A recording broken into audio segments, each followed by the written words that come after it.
nosotros vamos ver las bases, digamos, arquetípicas y teóricas para poder acompañar el libro, porque vamos compreender un poco lo que significa los cuentos, los arquetipos, las mujeres, ¿no?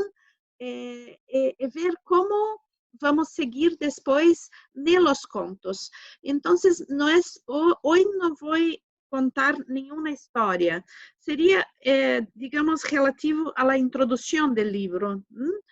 Se alguma pessoa quer acompanhar depois durante a semana a parte teórica do livro, isto que vou falar tem a ver com a introdução, ok? Pero vamos um pouco além da introdução, no sentido de compreender melhor o mundo de los arquétipos, não? Porque eu creio que é muito importante compreender melhor toda esta história para poder acompanhar o livro. Então, a primeira coisa, ¿no? Clarissa Pinkola Estes escreve o livro hablando de uma mulher selvagem, ¿no? E que ela disse que passou muitos anos observando os lobos e que via nos lobos muitas coisas semelhantes à la psique feminina. Então, esta questão del selvagem, não? Esta questão é muito importante, porque nós vivimos em uma civilização, em uma estrutura social que se chama civilização. E a civilização, a organização social que é uma civilização, tem muitas regras e muitas formas, acordos de convivência, não? Formas de distribuir la población, el trabajo, la generación de renda, las clases sociales, ¿no? La estratificación social. Entonces, esto hace con que muchas veces, ¿no? Se puede decir, según Freud siempre, ¿no? Para uma pessoa ser civilizada, deve controlar seus instintos, não? Esta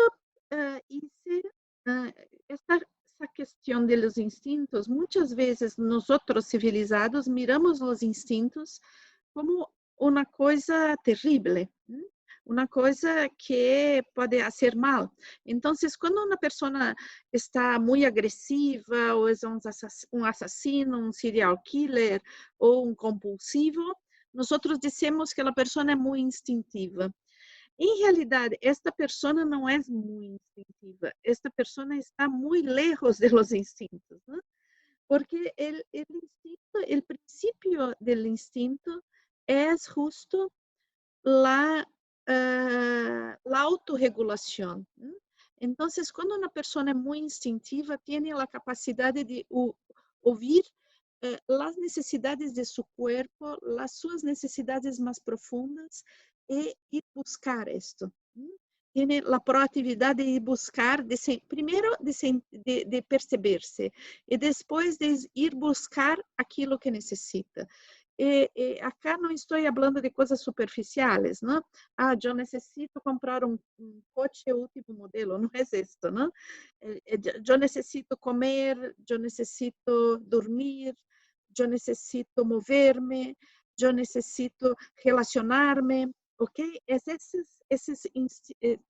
O mundo instintivo tem a ver também com coisas muito sencillas, não é coisas muito sofisticadas, pero a civilização se organiza de uma forma a contener os instintos e procura que as pessoas não nos sintam. Por exemplo, se pensamos em um operário que está em uma linha de produção de não sei, em uma indústria, não? Agora já está quase tudo automático nessas indústrias, mas por muito tempo a humanidade trabalhou em linha de produção. Então, a pessoa que estava aí trabalhando não podia, se sentia hambre, não podia alimentar-se. sentia sueño, não podia dormir, tinha que fazer o horário de trabalho que tinha. Então, todas estas regras que vão sobre a regulação natural do corpo vão fazendo que nós vamos nos tornando insensíveis a nós mesmos, ok? E isto nos hace que seamos pouco neuróticos, não? De fato, Freud ha hablado que é uma condição básica da civilização que seamos neuróticos, porque a neurose é exatamente o anontanasse do mundo instintivo. Estou falando de instinto, instinto, e a coisa o que é o instinto? Não? Então, vamos ver pouco isto. Não? O que é o instinto? O instinto tem a ver com a autorregulação de nosso corpo, não? De nossa vida, de nosso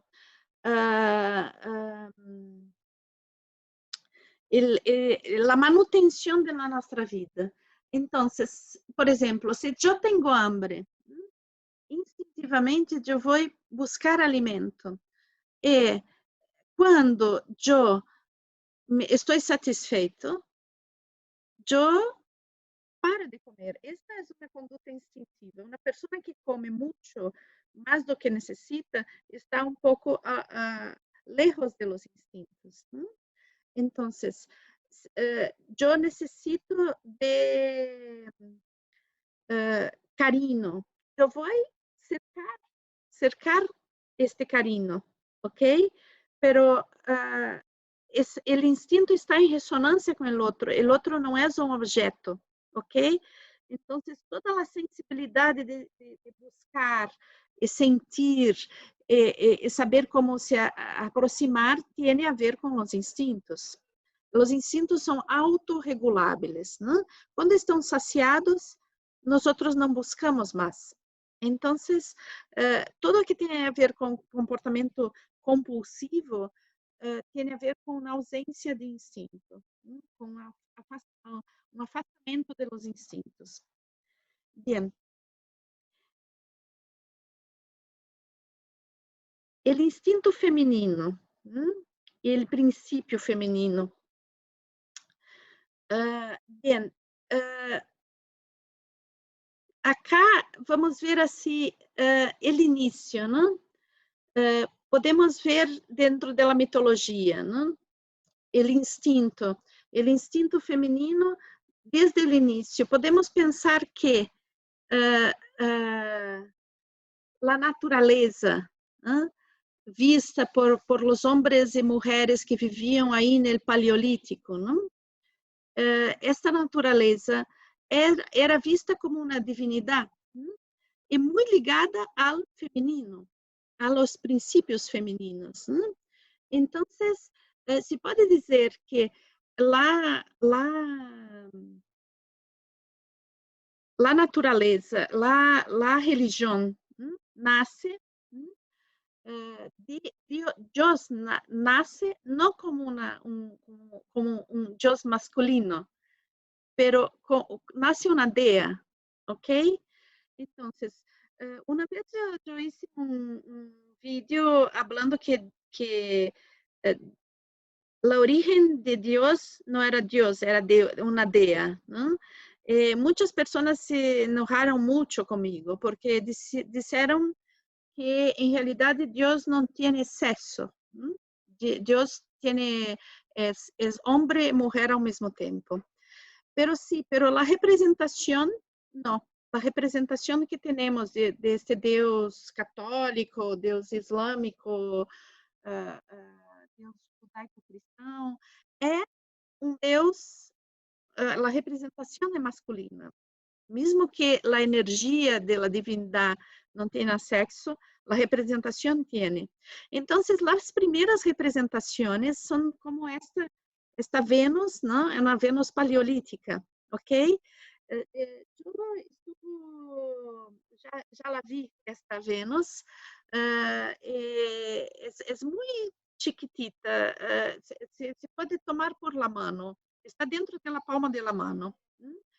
Tiene a ver com as características femininas que chamavam muito atenção da humanidade, de los hombres e mulheres, quando no Paleolítico. Porque vocês imaginam que no Paleolítico lá não se sabia como a participação do homem na geração de vida, ok? Então, quando se mirava a mulher que tinha bebê nela pança, e depois que poderia gerar bebê e parir o bebê, ok? Era mágico, era milagre. Então, a mulher devia ser ser muito especial, ok? Por isso que a divindade era uma mulher, não homem, porque o homem não tinha a capacidade de gerar vida, porque não se sabia como se generava essa vida. Pero aparte disso, a mulher também tinha uma característica impressionante. Sangrava todos os meses e não morria, ok? E outra característica era capaz de dar leite para os bebês. Então, este ser era praticamente mágico. Então, nos sítios arqueológicos do Paleolítico se encontrou muitas dessas estatuetas pequenas, não? Que tinham o genital feminino marcado, a barriga grande, não? O seno muito grande, e la giramos também tem o culo grande, ok? Então, são características que eram muito valorizadas. Pero os primeiros arqueólogos que miraram esto, ¿no? Disseram assim, esto deve ser como uma Playboy paleolítica, não? Uma coisa, não sei. Então, claro que esses arqueólogos certamente estavam muito influenciados la, por uma visão patriarcal, uma visão muito machista del feminino, ¿no?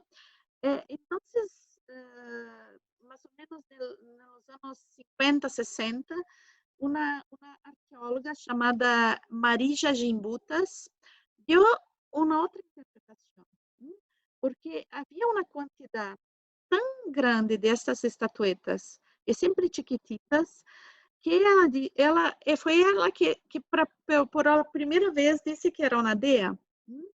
E disse que sim, que como era chiquitita e eles eram nômades, possivelmente era como uma coisa que podiam levar juntos junto quando se deslocavam. Não servia uma escultura enorme para nômade. Não? Então, a divindade nasce feminina. E a visão do feminino como sagrado. O primeiro sagrado é feminino. Depois, temos segundo momento, onde começa, já no Neolítico, no Hierro, vamos ter assim período de câmbio, porque no Neolítico os homens começam, como já existe uma fixação na Terra, os homens começam, os homens e mulheres, não, se começa a ver que existe uma participação masculina na geração da vida, não? Então, vamos ver que na mitologia, os deuses que já apareciam na mitologia, pero de uma forma muito secundária, começam a aparecer mais, ok? E começam a surgir deidades masculinas e femininas, não? E a sociedade começa a ter como uma certa restrição com a mulher, no senso de que, com o surgimento da propriedade privada, e com este conhecimento de que os homens participavam da geração de vida. El,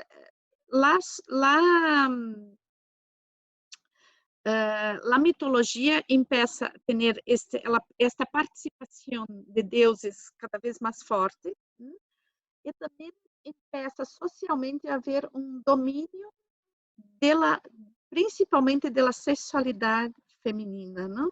Por quê? Porque a mulher sempre foi quem sabe exatamente quem é o padre del niño, não? Então, controlar a sexualidade feminina é controlar também a hereditariedade, ok? Então, aí empieza esquema de controle, pero aún a sociedade tem bastante valorização aún da mulher e muita participação, ok? Isto no neolítico. Bien, vamos andando mais à frente, não? Então, vamos ver já as civilizações, não? Qual é a diferença entre a sociedade neolítica e as primeiras civilizações? Não? Bom, se diz que, primeiro de tudo, a civilização se caracteriza pela escrita, não? Pero a questão que já surge no neolítico, pero se aprofunda muito fortemente nas primeiras civilizações, é a agricultura, não? A agricultura possivelmente foi uma invenção feminina, porque dentro da divisão de tarefas das culturas paleolíticas, a mulher tinha preponderantemente a função de coletora de granos, ¿no? Entonces, inicialmente não se sabia que o grano, ¿no?, poderia generar uma planta, que as plantas veniam de la semilla, ¿ok? Entonces, o que sucede é que possivelmente as mulheres que coletavam as semillas viram que onde se caía alguma semilla se brotavam as plantas, ok? Entonces, hicieron este ato propositalmente. Possivelmente a invenção da agricultura seja uma invenção feminina, possivelmente. Pero a própria agricultura, quando vai tomar proporções muito grandes, não? A produção em massa de granos, a agricultura em larga escala, é que hace entonces que pouco a pouco vai surgindo junto à civilização este fenômeno que nós chamamos de patriarcado, ok? A civilização genera já consolida uma cultura onde a mulher está submetida e o homem la tiene como uma propriedade. Então, acá temos a figura de uma figura mítica, ¿no?, del rápido de las Sabinas, que é de la mitologia romana, ¿no? El rápido de las Sabinas é uma coisa muito interessante este mito, ¿no? Porque é assim, Rômulo e Remo fundaram, Rômulo funda Roma, depois de matar seu irmão, funda Roma, e eles, como Roma é uma cidade que se funda e há pouquíssimas mulheres aí depois da fundação, isso é um mito, ele decide de mandar como cartas aos reinos que estão aí ao redor para oferecer que mandem as mulheres para se casar com os homens de sua cidade, porque tinha mais homens, não muitos homens. Pero Roma era uma cidade que foi composta por muitos homens que eram de uma origem não muito nobre, não? Muitas vezes eram escravos fugidos ou eram criminosos, porque Roma estava localizada justo um passagem do rio, onde o rio não tinha ponte naquela época, e justo em Roma se podia passar porque era mais raso o rio. Tinha uma ilha ali, né? Uma isla. Então, se acumulavam muitas pessoas ali, vindas de todos os lugares. Então, havia como que os reinos ao redor não queriam esposar suas filhas com estes homens. O resumo é este, não? Então, Rómulo chama hacia uma festa e chama toda a população dos reinos vizinhos. E quando estão aí na festa, os sabinos levam suas mulheres, que são muito lindas, né? Então, Rómulo hace um sequestro dessas mulheres, ¿no? E combate os sabinos. Então, é interessante porque Roma, como praticamente ao mesmo tempo que funda o direito e as bases da nossa cultura, também empieza as bases da nossa cultura com o rapto de mulheres, não? Então, ao mesmo tempo, é muito contraditório e um pouco institucionaliza essa violência, né, contra o feminino, que já venia de épocas mais antigas, né? Então, o que podemos pensar que está reprimido na nossa cultura é justo não exatamente a nossa cultura é muito persecutória com as mulheres, especificamente. Para os homens, também é persecutória no senso de que o homem deve modelar seu comportamento para não aceder a sua intimidade, sua vulnerabilidade. O homem na nossa cultura não pode ser vulnerável. Bien, acá temos também o mito judaico-cristão, que é Adão e Eva. Então, e acá temos o serpente no auge de la... Caro, tienes o micrófono aberto. Pode falar?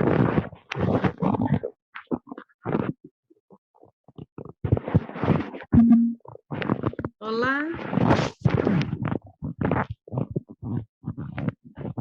Um momento que temos Caro com o micrófono aberto. Caro, estás com o micrófono aberto, por favor, cierres. Gracias. Bien, entonces tenemos acá el mito de Adão e Eva, ¿no? Que é esta mitologia primordial que temos e que influencia tanto na nossa cultura, que é interessante vermos isto também, porque é a base da nossa cultura, não? Então, onde estava Adão e Eva, a mulher e o homem original no paraíso.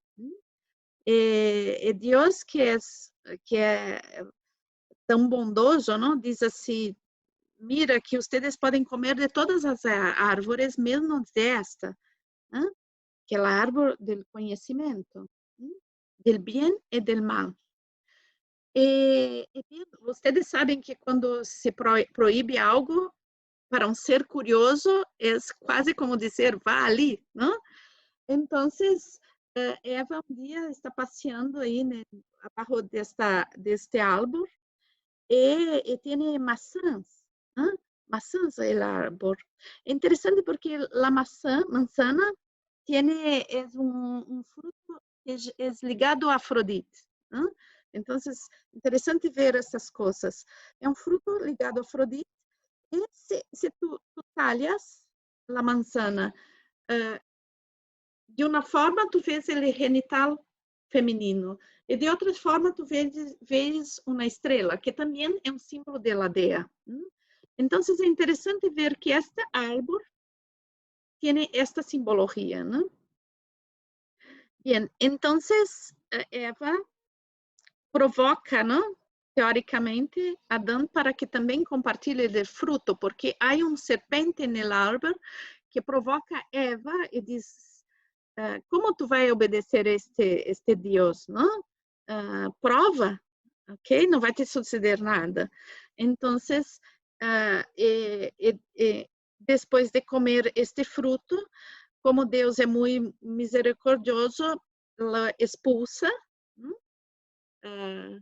eles del paraíso e a mulher, como hice esta provocação, deve parir por todas as gerações com muito dolor.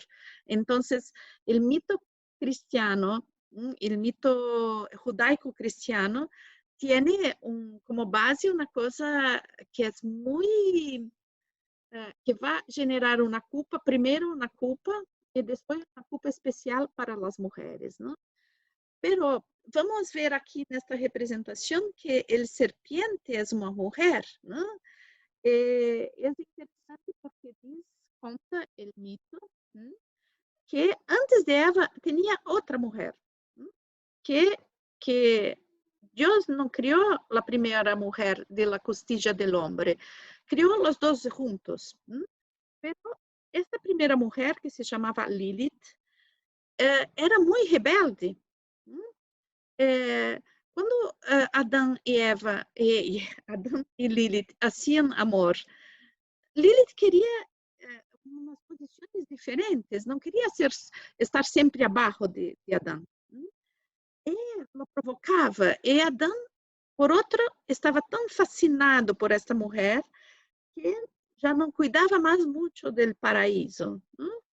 Então, um dia está assim que não pode mais e vai falar com Deus. Diz, não, não é possível essa mulher, não consigo controlá-la. Então, Deus, que é muito misericordioso, chama Lilith e diz, mira que tu deves te comportar, porque senão te expulso do paraíso, não? E Lilith não se comporta mesmo, não? Então, insiste em seu comportamento. Isto, como Deus também é vingativo, não? Nosso Deus é muito vingativo. Então, Lilith não apenas lhe expulsa, mas lhe dá um corpo monstruoso. Um corpo com garras, com no rosto deformado. Então, ela expulsa para o Mar Morto, que era um lugar que era visto como uma coisa assim terrível, não? É um lugar que era visto como um lugar de sofrimento, muito sofrimento. Então, se diz que o serpente, e acá está representado, era Lilith disfarçada, ok? Que se vingou. Bien. A esse ponto, para vermos todas essas histórias, é necessário saber o que são os arquétipos. Então, vamos ver um pouco desta história, o que são os arquétipos. Não? Então, os arquétipos são como uma energia original, uma energia muito antiga e original.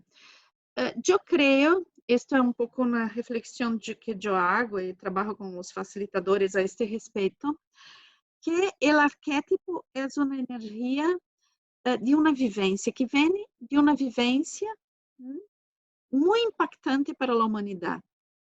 Por exemplo, se temos um vulcão, então esse vulcão vai entrar em erupção. Isto já é impactante para um civilizado que sabe o que cientificamente o que significa o vulcão. Para um, um homem ou uma mulher, uma comunidade que vive aí cerquita de um vulcão e que não tem este conhecimento, é uma coisa muito impactante, uma vivência muito impactante. Então, esto, o fuego, a terra incandescente, passa a ser uma memória que viene, que não está mais solamente em uma geração, mas está em todas as gerações, vai passar de geração a geração. E isso cria este conceito que, que Jung falou, que é o inconsciente coletivo. Então, Jung habla deste formato original que não cambia. Então, esta forma original que, que tem esta vivência básica. Então, por exemplo, uma das coisas impactantes é a maternidade. Então, como objetivo, como uma coisa objetiva, é a maternidade como vivência. Isto é o arquétipo, ok? Então, depois temos, por exemplo, eu quando estive grávida e encinta, não me lembro como se diz em espanhol. Bem, quando estava assim, esperando um bebê, não? O significado para mim como pessoa, isso passa por o que chamamos de psique subjetiva, é o que representa para mim, ok? Pero temos então la Pachamama, ok? O temos como Deméter, o temos Inanna, ok? São representações arquetípicas, ok? Então, se pensamos em Pachamama, Pachamama é uma representação arquetípica do arquétipo da Grande Madre, ok? Então, por que uma representação arquetípica? Porque tem um caráter intersubjetivo. O que significa isso? Que dentro de uma determinada cultura, a leitura desta vivência original, que é o arquétipo, vem neste formato, Pachamama, ou, por exemplo, em Brasil, poderíamos dizer que é Iemanjá, ok? Então, são representações arquetípicas de uma coisa que não cambia, que é a Grande Madre, ou o vulcão, ou o Ninho Divino, ou o Verbo Sábio, ok? Ou a divinidade, ok? Então, são representações, a representação cambia, o arquétipo não, ok? E vamos encontrar, por que é coletivo? Porque vamos encontrar em todo o mundo representações que vão direcionar aquele arquétipo que não cambia, ok?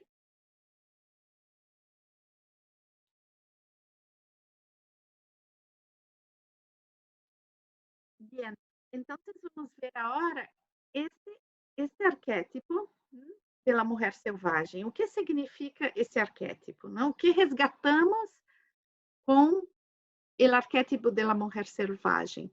Esta mulher que não é controlável, esta mulher que não está que não está dominada por el patriarcado, por las estruturas patriarcales, ¿no? Entonces, ¿por qué se desea tanto entrar em contato com este arquétipo? E podemos ver como arquétipo. Por que vamos ver como arquétipo? E veremos durante todo o livro esse arquétipo, porque é um arquétipo que tem uma representação arquetípica em cada conto. Ou podemos ver isto também em muitos mitos, ok? Então, estas características que veremos agora são características do arquétipo, que vão se apresentar na representação arquetípica em diversos contos e mitos, ok? Bem, podemos dizer, né, e aí é uma relação que Clarissa disse, né? porque ella relacionó los lobos con las mujeres, porque como disse para ustedes en el inicio, ella observó muchos los lobos y hice una relación del comportamiento del lobo con los aspectos selvagens de la mujer, o sea, con el arquetipo de la mujer selvagem. Entonces, ¿cuáles son las características del lobo y de la mujer sana? Una percepción aguda, un espíritu juguetón, una capacidad de devoción, de entrega, aquelas coisas que realmente importam. Uma capacidade gregária, curiosidade,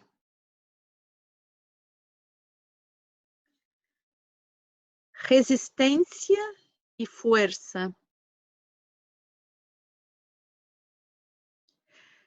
cuidado com o bem-estar de los demás, a capacidade de cuidar as pessoas, adaptabilidade, coragem, intuição,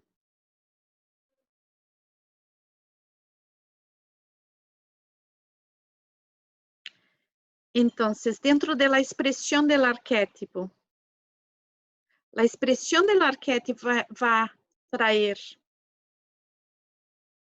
uma expressão criativa. Quando contatamos a mulher selvagem, vamos resgatar a nossa criatividade. A expressão do selvagem vem através da criatividade. E para isso, vai ser muito importante contatar este arquétipo através dos cuentos. Vamos trabalhar basicamente com cuentos. Algumas vezes eu harei referências a mitos, pero basicamente cuentos. Bien, o nosso percurso vai ser como cantar sobre os huesos, ou seja, é uma arqueologia da alma humana, ok? É buscar lá nos nossos ancestrales, as pessoas que nutriram a nossa imaginação, que viveram a origem de los arquétipos, poder cantar sobre os ossos, ou seja, dar vida àquilo que se quedou, que não está mais, pero está dentro de nós. Ok? Bien.